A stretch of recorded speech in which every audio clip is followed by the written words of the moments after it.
Sa pag-estimate po ng lalim, bago nyo po yan hukayin, bago nyo po yan bawasan yung lupa, ay kailangan estimate nyo po yung lalim na pamamagitan po ng magnetic wire. Doon po ito ginagamit. Ito pong aurameter, ang siyang huhuli, aamoy sa aura ng gold kung saan po siya lumalabas. Yun yung kahalagahan.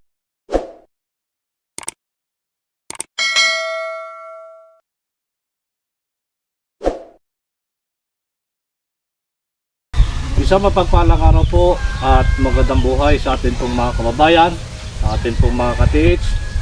Ito po yung isang long wrist locator, single antenna at isa pong aurameter pinusuan po ng ating isang ka-TH.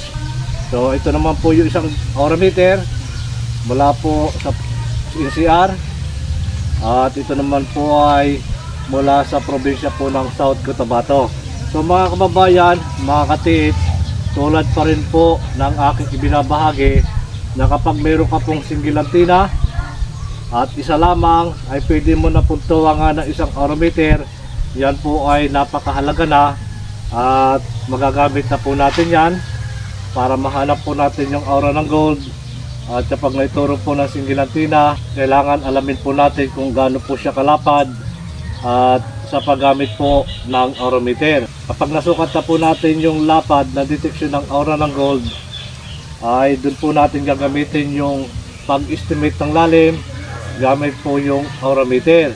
Saka lamang po natin huhukayin kapag na-estimate na po natin yung lalim. So mga kababayan, mga ka-TH, sa pag-estimate po ng lalim, kinakailangan bago nyo po yan hukayin, bago nyo po yan bawasan yung lupa, ay kailangan estimate nyo po yung lalim na pamamagitan po ng magnetic wire. Doon po ito ginagamit ang aurameter sa ilalim na. So ito po, kapag kayo nasa ilalim, pwede po yan na magagamit ko po yan. Halimbawa mga ka-TH, ginamit ko po single antenna, nagturo na po dyan sa aura ng gold, ginamit na po natin ang aurameter at na-estimate na po yung lapad, ginamit na po natin yung magnetic wire sa pag-estimate po ng lalim, nahukay na po natin. So mga kababayan, mga ka-TH, ito pong long wrist locator, single antenna, kapag halimbawa 10 meters po yan na nasa ilalim na po tayo, yun po yung binigay na sukat ng magnetic wire. So ito mga ka-TH, kapag napalampas kayo doon sa 10 meters, so ito hindi na po yung iikot. Gagamit po kayo dyan ng east, west, north, south sa paggamit pa rin po para malaman natin kung saan po yung magdidrip tayo, kung saan po lumalabas yung aura ng gold. So hindi na po ito ikot kapag nasa tamang lalim na po na ibinigay ng magnetic wire.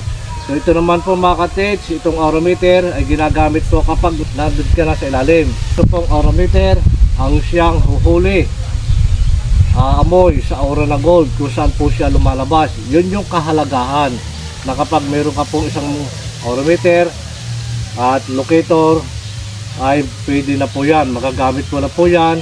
Anumang oras ay pwede kang mag-locate sa iyong area. So mga kababayan, mga ka-TH, muli nyo pa rin po ako samahan sa pagdidemo po na ini-request ng ating isang ka-TH mula po sa mga nasabi kong probinsya. So ito pa rin, tatlong aurameter. Ito po ay magkasama, isang single antenna at isang aurameter. Ito naman po ay dalawa ang may-ari na isasabay ko na rin po sa pagdemo.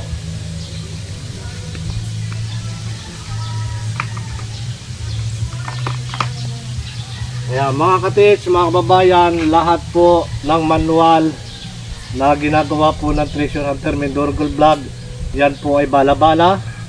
Kung ano pa rin po yung ating ibabala, yun po yung ilulocate o hanapin po ng ating locator, maging yan po ay aurameter. Dito pa rin po yung balahan at ito po yung chamber. Kapag maglalagay po kayo sa mga balang ipinadala ko sa inyo, tulad po ng pantanel, pang sucker deposit, yan, napakahalaga po yan. At yung pong simento ng hapon, so yun din pong pang-poison gas. Kapag inilagay nyo po dito sa receiver, huwag nyo na po yung idadasik. Kailangan nakapatong lang yan. At kapag ipinatong mo po yan, ang ating pong thread ng ingkap ay dapat hindi na po yan sobrang higpit o idediretso mo siya ng pagsarado. So mababaw lang po, wag lang malalaglag yung pong ating bala. So ito po mga kababayan, ito po yung 24 carats na ring na siya kung gagamitin bala dito po sa ating single antenna. At meron din po tayong ilulukit dito. Ito po yung 18 carats na solid gold. Yan, ring na gamit po ang single antenna na may bala po siyang 24 carats na ring. Ayan. So pa rin mga katits, huwag kakalimutan na ang pagpahid po ng dulo ng antenna sa lupa, yan po ay malaki ang maitutulong, lalo na po kapag pabago-bago na po tayo ng area na atin po pinupuntahan. So ito pa rin mga katits, yung pagtaas po natin ng isang single antenna, so kailangan tamang taas po yan, napakadali po niyang gamitin. So itatamang taas po lang po yan, balanse at tungo na konti. So sa paghawak pa rin po ng ating palad, sandal, kailangan po yun ilapat at dapat hindi po pabago-bago yung pagpisil. So dapat kapag pupunta ka po sa area, fresh ko yung iyong kaisipan at dapat hindi po mainit yung ulo para mas maganda po yung mood natin. Madali po tayong makapaglocate at madali po nating mahanap kung saan po lumalabas yung aura ng gold. Ito pa rin mga katis, napagamit pa rin po ng single antenna. Ito pa rin, yan, doon na po agad yan tuturo, ganyan po yan. Ayan, ito po yung tinuturo niya. Ito po yung long range locator single antenna na wala po siyang ibang ituturo kundi yun pong gold, dahil yun pong gold ang ating ibabala. Ayan, ito pa rin siya. Ito pa rin. Ayan, ito pa rin po siya nagtuturo. Napakadali pong gamitin itong ating single antenna dahil ito po ay medyo magaan. Ayan, kahit natatalikuran mo po yan kapag gamit mo po ang dalawang single antenna, kapag tinalikod mo po yan, yan po ay tatalikod, magtuturo po yan sa likuran. Yan, ito pa rin mga katits, yan, doon pa rin po siya. Dito pa rin, ito po yung aking tatapatan, gamit po ang yan, sa single antenna. So kapag tinapatan po natin yan, yan, ito po yung single antenna na ganun po siya ka agresibo. Kaya lalo na kapag katapatan na po natin yung pong aura ng gold na kung saan yan po yung nalulukit ng ating single antenna. So mga kababayan, mga katits, ito pa rin, yan, kapag buo na po yung kanyang frequency, tuloy-tuloy na po yung kanyang pag-ikot. Ayan, wala po sa Southern Leyte. Ito po yung pinusuan long range locator single antenna at kasama po isang aura meter. Lahat po ng ating gamit mga katits ay bala-bala. Ayan, ito pa rin po yung aura meter na bala-bala. Ayan, ito pa yung gold 24 carats. Kapag gamit po natin mga katits ng aura meter, kapag pupunta na po tayo sa area, steady mo lang, huwag mo po siya agad itutungo. Basta paggamit po natin mga katits, steady mo lang siya, pakikiramdaman po natin kung saan po lumalabas yung aura ng gold. Kaya pag steady po dyan, dito po yan, nasa likuran ko agad yan.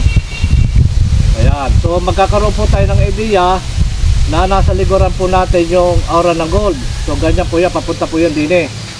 Kaya ganyan po yung pagkakaiba ng aura meter, na hindi mo po yan may steady naka-straight, lalo na kapag siya ay mayroong naaamoy na nasasagap po ng aura na gold. So kahit ano pong gawin ko dyan, so babagsak at babagsak po yung patalikod dahil nandun po yung aura ng gold na kanyang nalulocate. Ganyan pa rin po yan, papunta pa rin po yan doon sa aking likuran. So ito pa rin mga kababayan, yan, kahit ano pong gawin ko dyan, pabagsak pa rin po yan doon. Doon po ang punta dyan sa ating gold. Yan, nagkakaroon po kayo ng ideya na ang ating pong aura meter ay papunta po doon sa bagsak po yan, hindi po siya naka-straight. So yun po yung paggamit natin ng aura meter. At kapag nandun na po tayo sa detection ng aura ng gold, kapag i-estimate mo po yung lapad, ang gagawin po sa aura meter, nakahiga po yan. Ayan, nakahiga po yan, ganyan po yung pa ating pagkuhan. Ayan, papunta pa rin po yan doon. So ibig sabihin, malalaman mo po yung pinakang hangganan, tabihan po ng lapad po ng deteksyon ng aura ng gold. So ganyan po yan. Pahiga po yan. Kapag ka nandun na po kayo sa ilalim, uli mga katits, kapag gagamit siya po ng patungo, papunta pa rin po yan doon. Ganyan po yung aura ng gold na pagka tinapatan mo, siya po ay ikot. Ayan. Kapag tinapatan po yan, ganyan po yung pendulum ng aura meter. Ayan. So mga katik, mga kababayan, kapag tinapatan ko po yan, yan. So pare, kapag tinapatan ko po ito, ito pong ating aura meter ay pa counterclockwise. Yung po kanyang paggalaw, hindi po siya steady. Ganyan hanggang sa yan po ay ikot na ikot, hindi po yan mapapakali. So yun po yung pagkakaiba na kapag ginamit mo po ang aura meter, kailangan pag in-estimate mo po yung lapad, pahiga.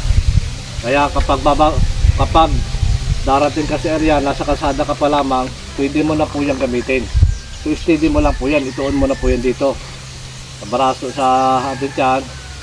Kaya papunta na rin po doon po kapay niya. Kaya doon pa rin po yan pupunta. So yun po yung idea na ibinabahagi ko po sa inyo sa paggamit po ng aura meter. So alam ko po na mayroon pa pong mas magaling kaysa sa akin. So alam nyo po yung aking binabahagi, hindi man nyo po may paabot sa kanila.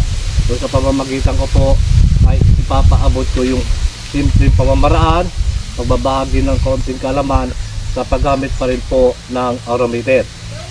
So pa rin mga katits, mga kababayan,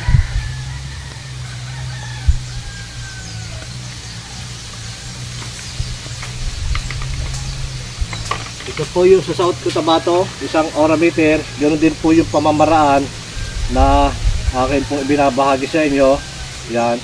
So kailangan kapag yan po ay steady, yan, papunta na rin po agad din sa akin yung kanyang pendulum. Ganyan po yan. Ayan, papunta pa rin yan. So ito po yan mga katits. Yan, dyan pa rin yan. Kapag tinapatan po yan, titindig po siya, pero pa counterclockwise po yan. Ayan, ganyan po yung pendulum ng aura meter. Ayan. So ganoon din po yung isa. Yan, ito po yung isang aura meter na pinusuan po ng ating sa katits. Ayan. So bala-bala pa rin po yan lahat. Ganyan pa rin sa paggamit pa rin po natin ng aura meter. Ayan, kailangan steady mo po yan. Ayan, doon pa rin po yung bagsak niya. Hindi po siya naka-straight na nakatindig lamang. Doon pa rin po siya magtuturo. Doon pa rin po siya nagbabounce. Ayan, yung pagkakaiba po ng ating aura meter. Dito pa rin, kapag nandiyan po yan, mabagsak po yan doon. Napunta pa rin po yan doon sa target. Yan po yung kaibahan na ginagawa po natin. Ayan, doon pa rin po yan. Bagsak po yan. At yan po ay palakas po ng palakas yan. Yan po ang ating pendulum. Ayan. Ganyan po yan. At muli po mga kababayan, sana simpleng video ito, yung simpleng kalaman na akin po binabahagi sa inyo, nawa po ay makatulong. Hindi man po ako makarating o makapunta po sa inyong lugar dahil sa sobrang layo. Sa pamamagitan po ng mga pamamaraan ito ay sinishare ko po yung mga simpleng pamamaraan kung paano po ginagamit yung ating mga locator, na maaaring yan po ay makatulong sa inyo. At muli po mga kababayan, mga katits, mula po sa mga probinsya, mula po sa Southern Leyte at NCR, South Cotabato, shoutout po sa inyo lahat, sa mga pumuso po ng aking gamit, na patuloy na nanonood po ng aking mga in-upload na video. Pagpalain po tayo ng maraming biyaya at higit po ang isang magandang kalusugan. Maraming salamat mga katits, hanggang sa muli po.